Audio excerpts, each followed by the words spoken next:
Good morning friends. Yesterday we have ended up with different modes of nutrition and now today we will continue with digestive system. The digestive system can be divided into two parts. The first one is alimentary canal.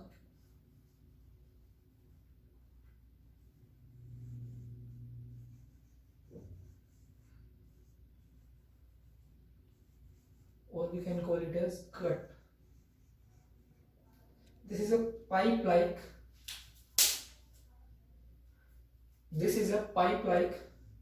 passage for food.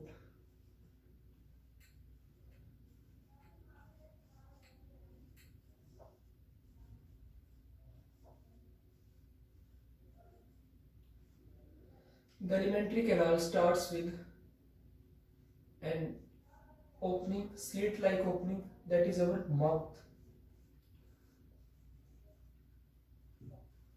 from where the process of ingestion takes place.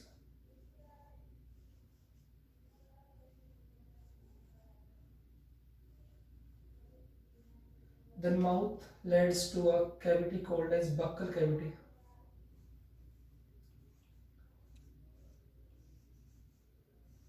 This is a broad part where the food is masticated, mixed up with saliva by different organs, teeth and our tongue.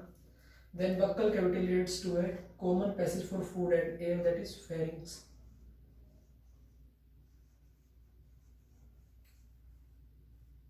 Pharynx. ये कोई person है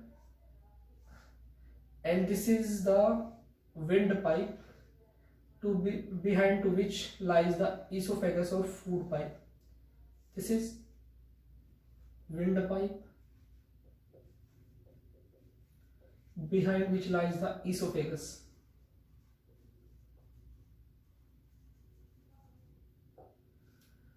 Now then, pharynx leads to a muscular tube called as esophagus.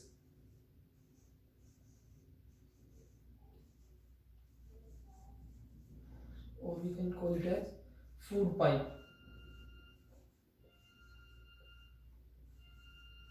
Then esophagus leads to a broad sac-like organ called as stomach.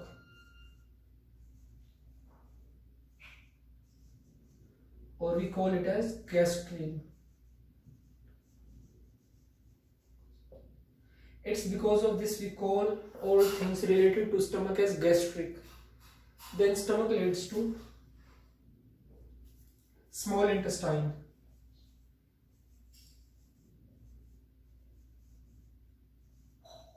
Small intestine.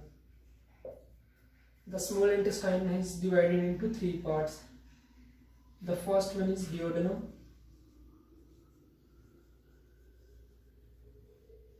Then jejunum. And the third one is ileum. Then small intestine through ileum, it leads to large intestine. Large intestine.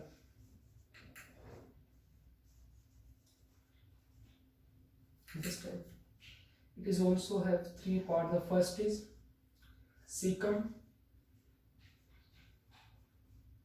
then colon. Colon has further three parts, and the last one is rectum.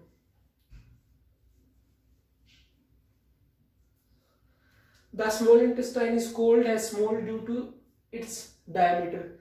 The diameter of small intestine is small as compared to large intestine, but in lengthwise it is near about 6.25 meter long.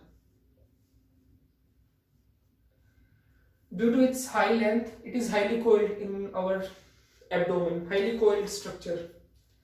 Then through rectum, it leads to anus, through which the undigested food is removed out. And the overall length of alimentary canal is near about 6 to 8 meter long.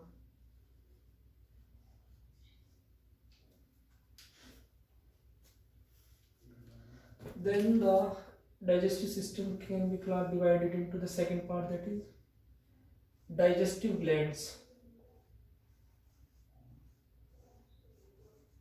Digestive glands. Digestive glands secretes digestive juices.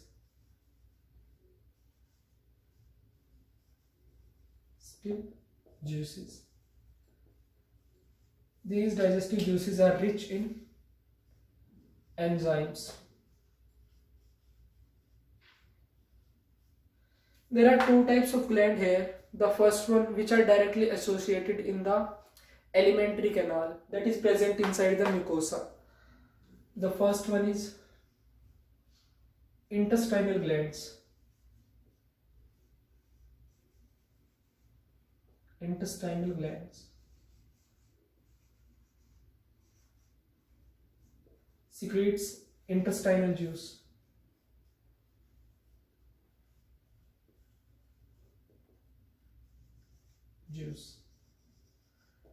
The intestinal juices have a specific name, that is succus entericus.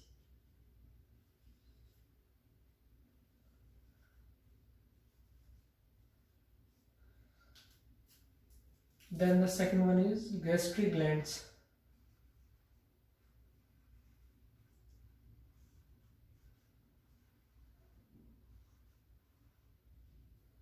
Secretes gastric juices. Secretes gastric juice. And the gastric glands are present on the surface of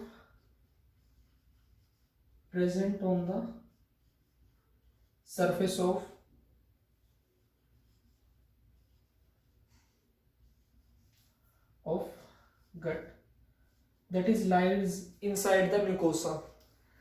And then the glands come, which are not directly present inside the alimentary canal, but their secretions are poured inside the alimentary canal. That is, the first is salivary glands.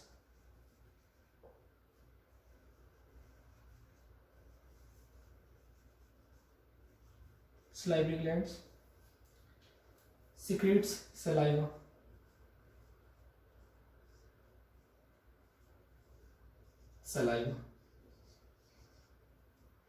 Then fourth is liver, secretes bile. One thing to know here is that bile is devoid of enzymes.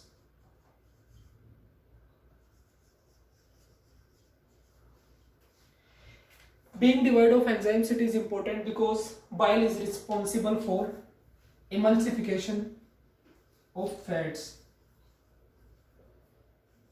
Emulsification बोले या फिर digestion of fats बोल सकते हैं. Emulsification of fats. And the last come here is pancreas. Secretes pancreatic juice.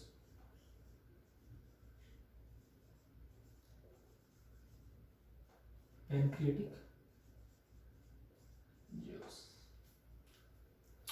So guys, these are different glands and this is the passage of food inside our alimentary canal. Now we will continue with the alimentary canal. Now we will continue with alimentary canal.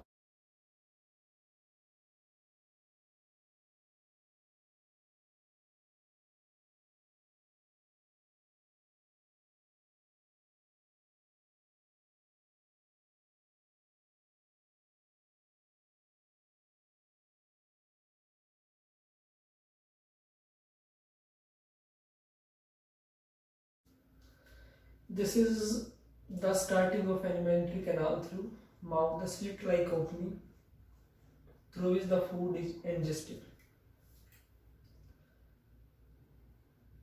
then it's lead to a little broader part, that is buccal cavity.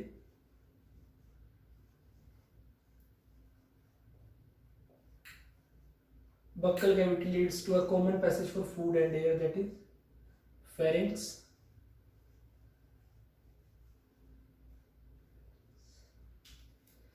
Here we get a sphincter. The sphincter is called as upper esophageal sphincter.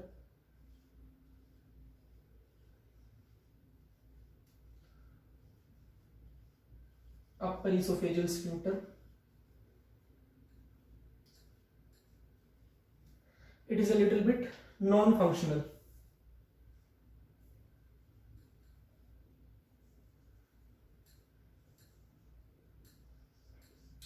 Then pharynx leads to a pipe-like passage, muscular passage, that is esophagus.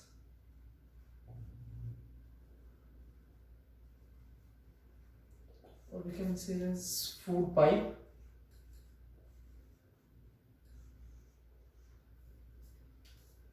Here we also get a sphincter. This is cardiac sphincter, or we can call it as also buccal esophageal sphincter, and also we call it as gastro esophageal sphincter.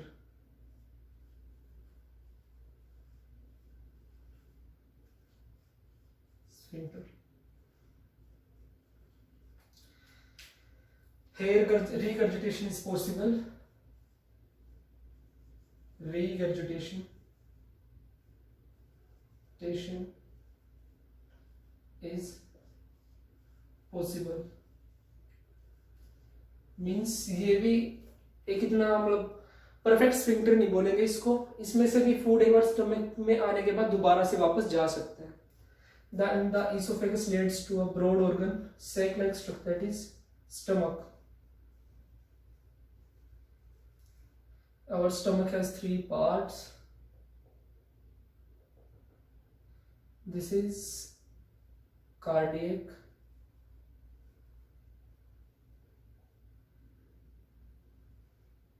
this is fundus,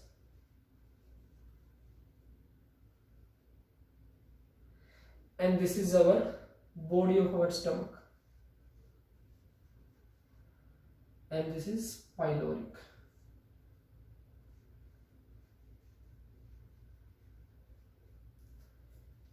Here you also get a sphincter at the ending of stomach. This is pyloric sphincter.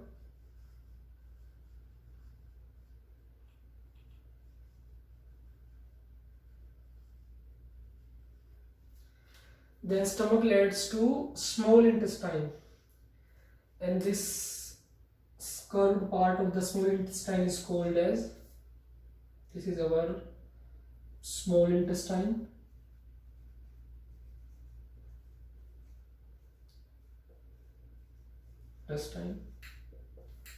This is duodenum. This is jejunum.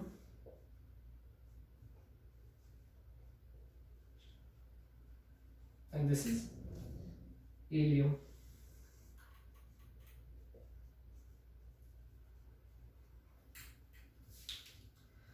This part, the small intestine, leads to large intestine. This is our large intestine.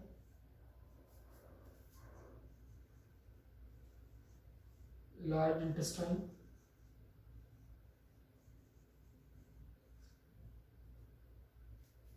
This is ileum.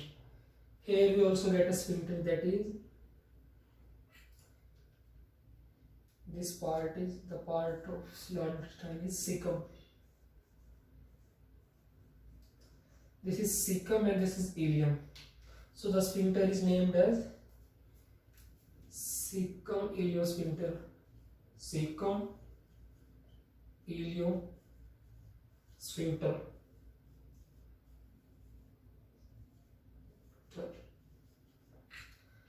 and this part, ये सारा का सारा part, this is colon part of large intestine, and this is ascending colon.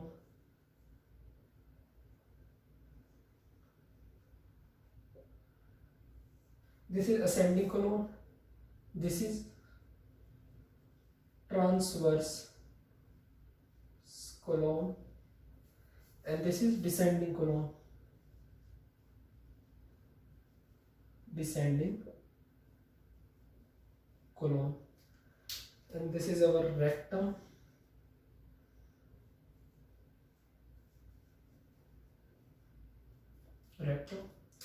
And then finally this is anus, through which the undigested food is removed out. Anus. Here in anus we have also got two sphincters. Sphincter.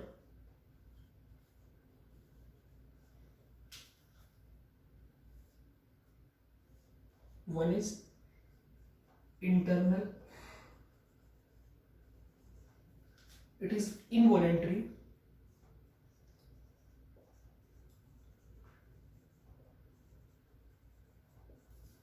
This is external.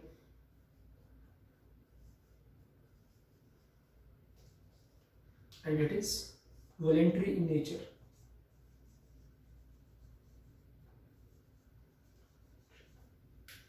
This is made up of skeletal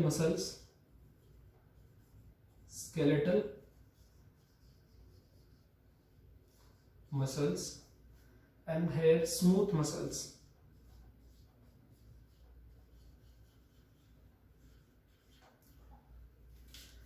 And now with this we have completed with our digestive system tract.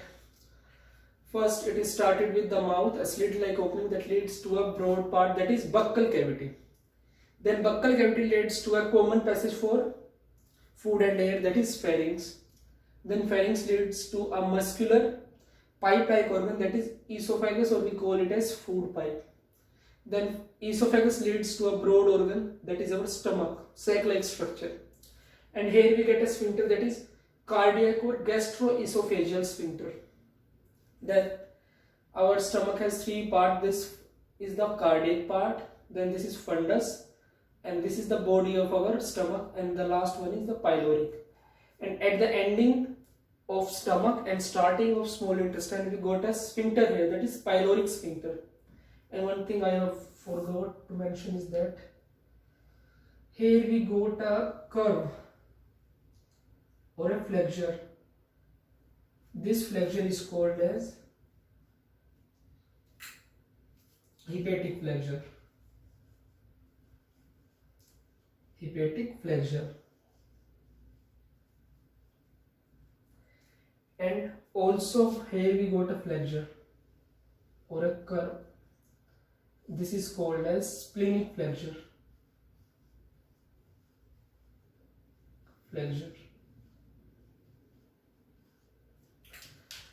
Then stomach leads to a highly coiled pipe-like structure, muscular part, that is small intestine. And the length of small intestine is nearly about 6.25 meter.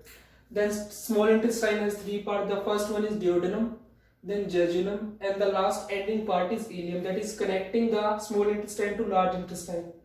This part of the large intestine is called as cecum, and this is colon part, and the last is rectum. And here at the junction of large intestine and small intestine we got a sphincter here, that is cecum iliosphincter. And then the last part of large intestine, that is rectum, leads to anus, through which the undigested food is removed out. Here we also get sphincters. First is internal sphincter, that is involuntary in nature, that is of skeletal muscles. And the second one is external sphincter, that is voluntary in nature, made up of smooth muscles.